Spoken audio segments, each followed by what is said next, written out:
ইতিহাসের অন্ধকারে হারিয়ে গেছে এমন এক রহস্য যা আজও সমাধান হয়নি। এটি এক মহৎ অভিপ্রায় অনুসন্ধান এবং অদ্ভুত নিরবতা, যা আজও আমেরিকার তীরে ভীতি সৃষ্টি করে। 1587 সালে ইংরেজ বসতিরা এসে পৌঁছে উত্তর কোরিলিয়ান তীরে নতুন একটি উপনিবেশ প্রতিষ্ঠা করার উদ্দেশ্যে।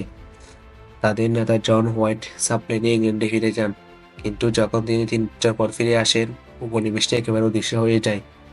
110 জন পুরুষ, মহিলা এবং শিশুর অদৃশ্য। কোনো জীবিত ব্যক্তি ছিল না। যা কিছু অবশিষ্ট ছিল তা ছিল দৃঢ় ইঙ্গিত।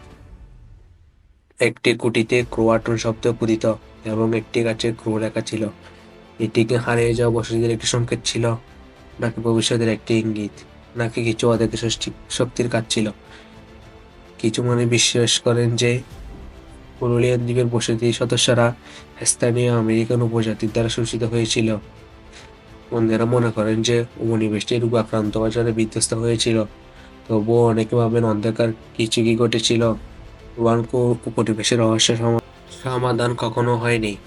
প্রজন্মের পর প্রজন্ম চলে এসেছে, তবুও ওয়ানকো রহস্য মীমাংসিত রয়ে গেছে। সম্ভবত কিছু রহস্য কখনো সমাধান করা উচিত নয়।